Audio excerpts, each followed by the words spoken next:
גבירותיי ורבותיי, אנחנו מתחילים למעשה את תוכן המושב הזה, ואני ברשותכם רוצה להזמין את פרופסור דן מכמן לשאת את דברו, הרצאתו בנושא, כפי שהיא מוגדרת כאן, באיזו מידה האנטישמיות מרכזית בשואה. פרופסור דן מכמן הוא פרופסור מן המניין להיסטוריה יהודית מודרנית וראש המכון למחקר על השואה על שם ארנולד פינקלר. כמו כן, הוא משמש כראש המכון הבינלאומי למחקר המסונף ביד-ושם. הוא חבר מערכת במספר כתבי עת, וביניהם מחקר יד-ושם, וחבר בוועדות אקדמיות של מספר מוסדות העוסקים בתחום, כמו המכון הבינלאומי על שם ויזנטל.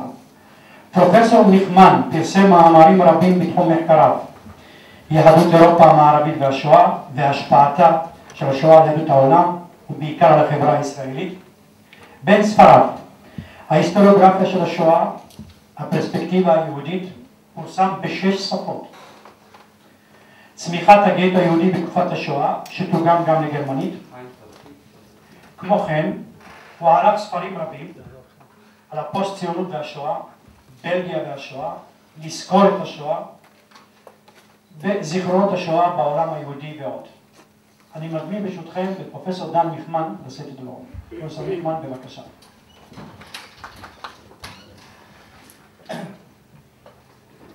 בוקר טוב.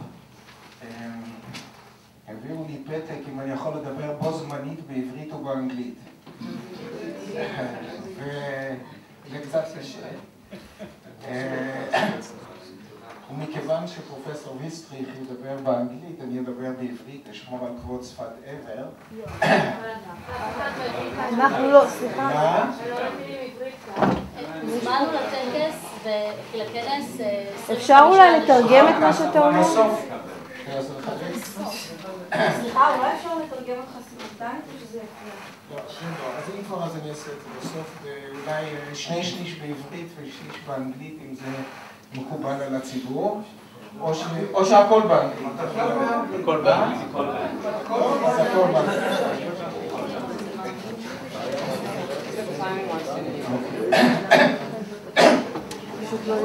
So good morning first of all. And it was the decision of the audience to be addressed in English, so I'll try to do it in this way. And maybe I'll respond first to the opening words of Professor Zmira, because she talked about the Max Planck Institute and the fact that she doesn't know German, so she didn't sense the anti-Semitism or racism or whatever was being around.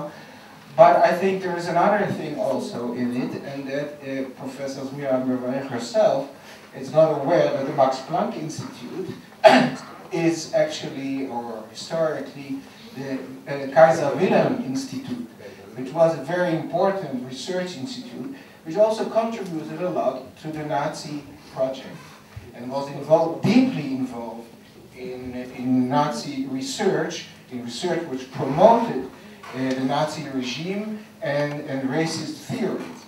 So even that aspect is very important. And there is another point, and that is the term anti-Semitism. And maybe I'll make an historical note for those of you who are not aware of it, but anti-Semitism is quite a new word. It came into use since 1879 and is attributed to a German journalist whose name was Wilhelm Marr, although we are not fully sure, probably had an earlier origin, but it came into being, and that is very important, in the context of the rise of racist ideas and the concept of Semitism, which is something which was actually introduced in the middle of the 19th century in a very authoritative way by a historian and philologist, Ernst Renan. And we have to be very clear, and here I'm relating to what Professor Mevalech said in the beginning, that the person to whom she talked was alluding to anti-Turkish, and anti-Arab, and anti-Muslim feelings, that is not included in anti-Semitism. Because anti-Semitism, although apparently being against all Semites, replaced at the very first moment that the term was coined in 1879, replaced the term Jews in order to give the anti-Jewish feelings and the anti-Jewish conceptions would say an artificially academic appearance. So anti-Semitism is from the very beginning anti-Jewish. And no others are included in it, even though people are saying, I cannot be anti-Semitic because I'm a Semite myself in any part of the world around us here. So first of all, we have to clarify this issue. But now I want to proceed to the topic of my lecture, which is to what extent anti-Semitism is central to our understanding of the Shoah. And on the first sight, it seems very simple. Well, of course, there wouldn't have been a Shoah without anti-Semitism. But it is not so simple, because the question here is, of course, to what extent anti-Semitism, which is a very vague concept and is actually a family name for a lot of shades of anti-Jewishness, to what extent it is a mobilizing factor which drives people to act. Anti-Semitism, and now I'm using it in a more general, not just in the racist way, but the general meaning, which is now the commonly used meaning of anti-Jewishness, right? That existed already for hundreds of years. So why didn't the Shoah happen before? That's the question. Not that there was anti-Semitism, but why did the Shoah did not happen before if there was anti-Semitism? And that clearly has to point that something had changed even within anti-Semitism, if we accept this, or in the world around it. Now here we have to relate also to the terminology which we use, Shoah, Holocaust, and so on. Of course, within Jewish discourse, within Hebrew discourse, in Eretz Israel, the term Shoah, which means catastrophe, and is of course a biblical word, perhaps an unexpected catastrophe, this term is being used in discourse in Eretz Israel relating to what is going on in Germany, especially in Germany, but also in Europe around it, or as a Shoah, as a catastrophe, already as from 1933. We find it in the writings, in the newspapers, in reports of emissaries from Eretz Israel, for instance, immediately after the Anschluss, after the annexation of Austria, we find a report of the Jewish Agency which uses the term Shoah for what is going on at that moment, and that is April 1938 in Austria. So the term is used, but of course what is happening, that all the time more and more information about the persecutions, and in the end the murder, the wholesale murder of the Jews is pouring in, and the meaning, the semantics of the term Shoah become more and more loaded until after the end of World War II it becomes HaShoah, the Shoah. But that is an internal view from the point of view of Eretz Israel. The survivors themselves in Europe, those who spoke Yiddish, started to use first of all the term Churban, which of course puts it into the context of the destruction of the first two temples. But there were others. For instance, we can find the term cataclysm, which was used. Now this is all within Jewish context. Outside the Jewish context, it was not clear in the very beginning that the Jewish faith under the Nazi regime had an essentially separate meaning from the other atrocities carried out by the Nazi regime. That's the way we find it, for instance, in Nuremberg trials. There are all kinds of discussions, or they are relating to the persecution of the Jews. We even know that there are several numbers of murdered Jews which are mentioned during the Nuremberg trials. 5.7, 6 or 6 million. It's not clear at that moment, of course, but there is no separate term for it. And that's the way also we find it in first treatments in general historiography after 1945. It is Jews who produced the first comprehensive studies of the Holocaust, like the first one, Leon Polyakov in France in 1951, and he doesn't use a special term for it.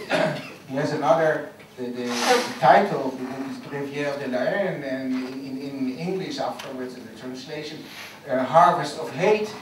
He doesn't use any special term. He is talking to the general audience, not to the Jews. He doesn't speak, he doesn't use a specific term, but he tries to present a separate Jewish faith within the general context of the Nazi atrocities. It's only towards the end of the 1950s that the term Holocaust, which is a Greek term meaning a sacrifice, an entirely burned sacrifice, which comes into use. And it's from that moment on, and it is more because of German historiography, that scholars and the general public begin to understand that there was something special and unique and different in the fate of the Jews during the Nazi regime. So the term,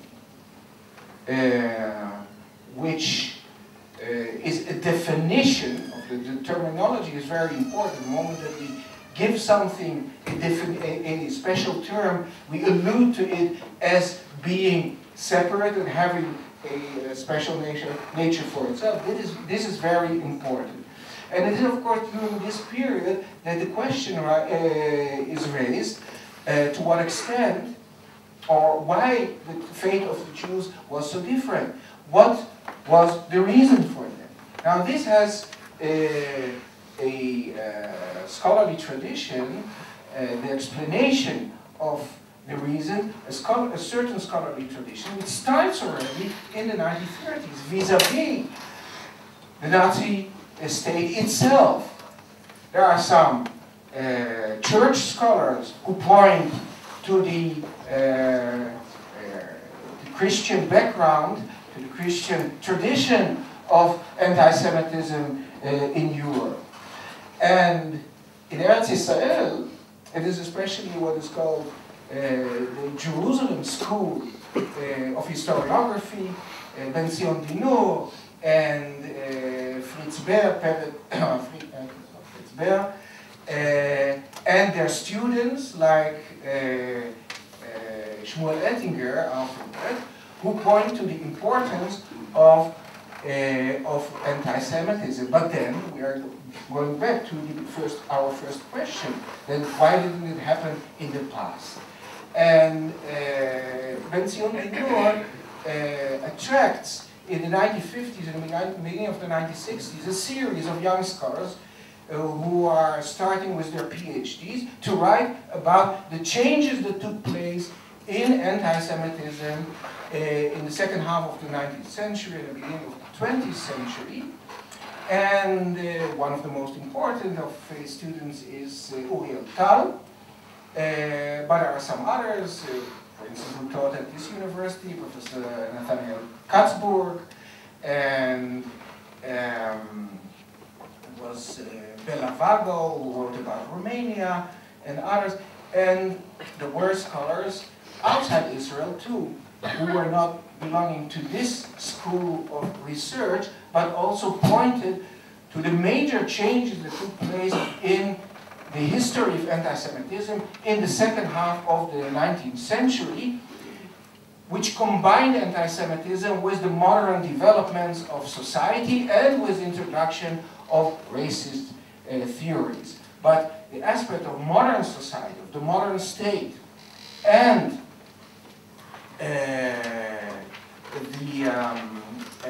politics of the masses become very important. The problem is that for almost all these scholars, they stopped their explanation with the moment that Hitler ascends to power in 1933. For them, the very moment that a rabid anti-Semite comes to power in 1933 is enough to explain the Shoah afterwards. Now here the question is, of course, what is included in the Shoah? If the Shoah is only the murder of the Jews, or also the persecutions which preceded it since 1933, because the murder campaign, which is later called the final solution, takes place only since 1941. Anyhow, this line of research is very important, but as I said, the problem is that for these researchers, actually the explanation ends in 1933. There is no continuation afterward. What drives anti-Semitism, or what drives the actors in the Nazi state forward to escalate anti-Jewish policies from, let's say, more traditional anti-Semitism to what we experience in the end, and that is a planned wholesale murder of all Jews first in Europe, and if possible also beyond it. And the essence of this explanation was, of course, that the second half of the 19th century and the beginning of the 20th century signifies radicalization, but that is the turning point in anti-Semitism. Another line of research, which developed already or shortly after the beginning of this line of research that I just mentioned, said, well, but anti-Semitism, even radicalized, is not enough. Is not enough in order to understand the way it was carried out. One of the most important scholars in this direction was a Holocaust survivor himself, we can call him so, the great scholar Raoul Hilberg, a political scientist who had fled with his family in 1939 from Vienna after the Anschluss to the United States, and was afterwards to the American Army, and because of his knowledge of German, was employed in an department which dealt with German documentation. And his book was published in 1961, and when we read his book, we when we read the introduction to it, it is very interesting, because what he says, well, anti-Semitism existed before. The Nazis did not invent anything really new. And he makes a comparison in a table between anti-Nazi, anti-Jewish texts by the Nazi regime and the history of anti-Semitism before, mainly church anti-Semitism, and decrees of Catholic synods in the Middle Ages, and so on and so forth. He said also racism was not new and was not something which happened only in Germany, because in the United States there was a lot of racism too. What really differed was, and that's very important, really differed was the modern bureaucracy of a centralized nation state. Something which developed in Europe in the 19th, 18th and 19th and 20th century. And suddenly there was a different situation. And if we really analyze Hilbert very carefully, and he says it in several sentences, he says Hitler didn't know exactly what he was going to do. He was an anti-Semite, but he didn't know exactly, he didn't have any clear plan. But the important was that he came into power in 1933. And because the modern bureaucracy knows how to translate vague ideas into concrete plans, from the moment Hitler came to power, this apparently neutral bureaucracy escalated its activities in a linear way, and that's very important, in a linear way towards what in the end became the annihilation process. But here we can see already that the place of Hitler is less important for the whole development. It's only his coming into power which is important. And also anti-Semitism as such is there. But the major reason for what happens afterward is the modern bureaucracy and not anti-Semitism as such. And therefore, even though he didn't say it, the conclusion from his book is that it can happen everywhere. And we have to be very careful and we have to monitor the actions of modern bureaucracies in any state, because it can be decided upon that, as it is sometimes used, that the cyclers, those who ride bicycles, right, will be the targeted group, and the modern bureaucracy will carry out an extermination program for cyclers.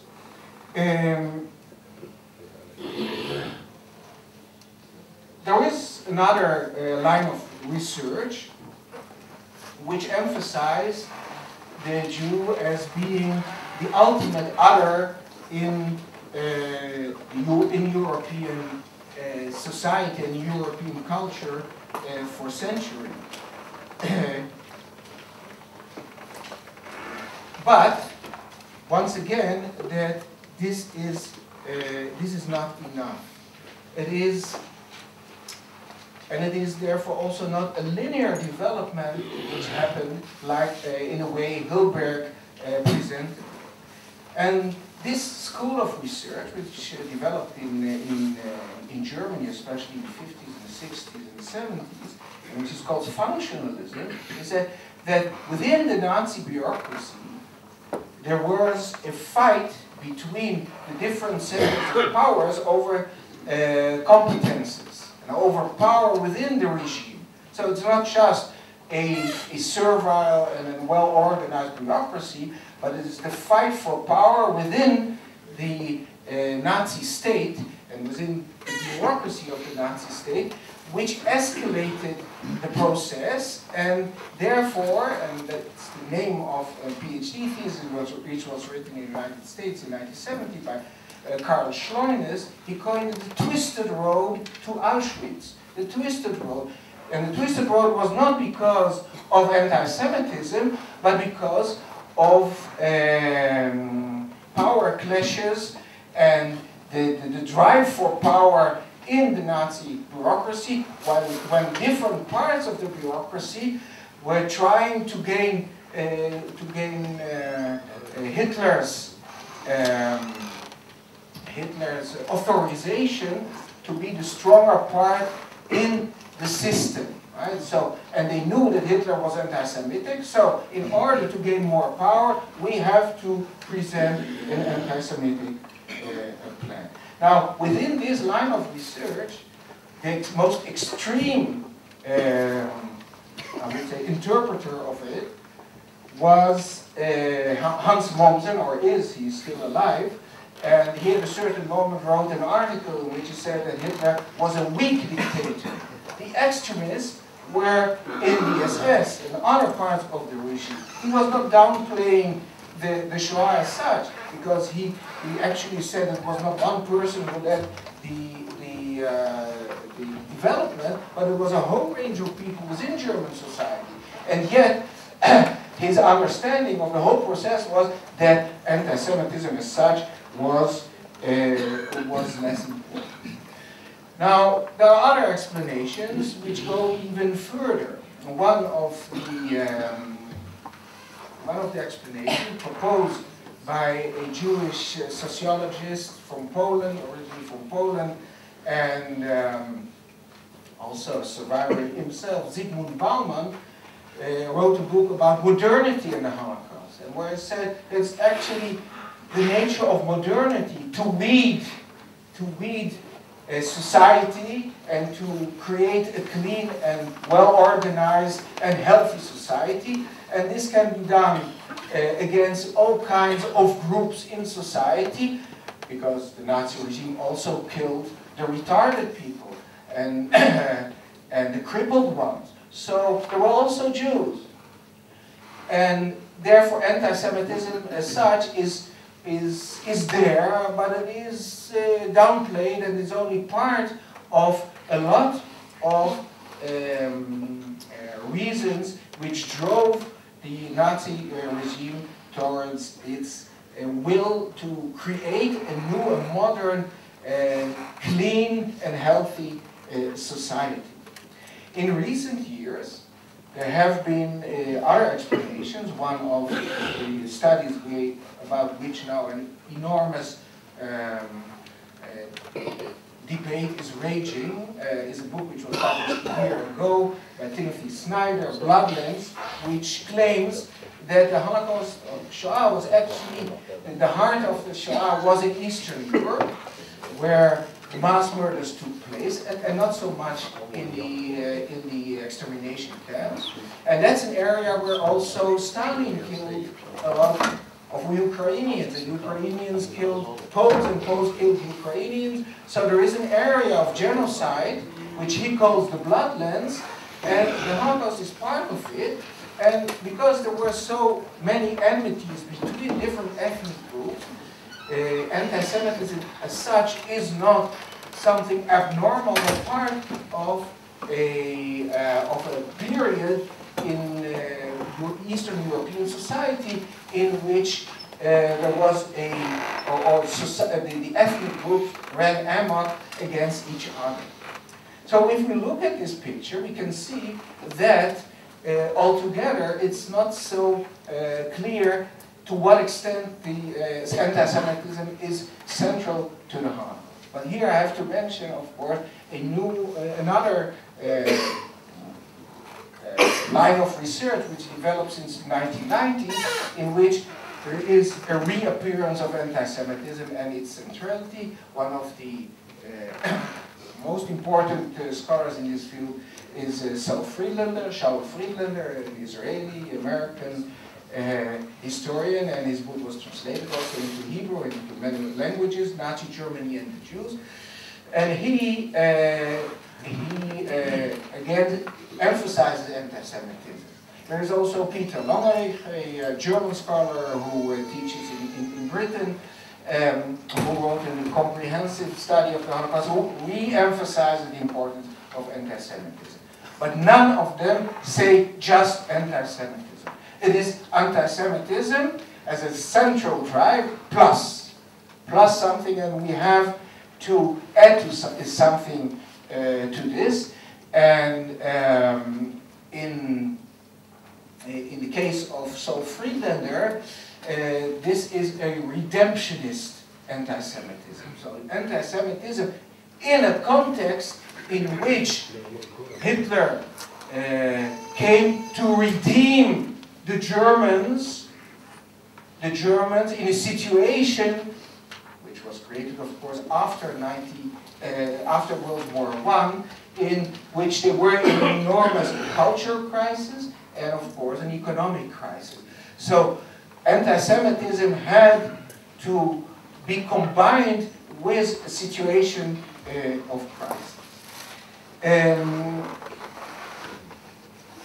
And I would like to embrace this line of research because I was convinced by none other than a Nazi. And that Nazi is Dieter Wisliceni, who was an important official, although low-key, he was one of the people in Eichmann's department. And Dieter Wisniewski was arrested at the end of World War II, and he was tried afterwards in Bratislava, in Czechoslovakia. And he, in his cell, wrote a testimony. He was asked about his doings in Slovakia, in Greece, in Salonika, and in other places. But he wrote an introduction. He was not asked for this introduction, but he wrote an introduction because he said, you cannot understand what we did without knowing the atmosphere. And in this he says that we lived in a world of imagery which is impossible to understand in logical terms. It is a kind of religiosity which leads to sectarianism. Millions of people, and I'm quoting here, believed in these ideas. A phenomenon which can be compared only to similar phenomena in the Middle Ages, like the witch hunts. So what he actually says is that what happened during this period was a witch hunt, an exercising of the Jewish spirit.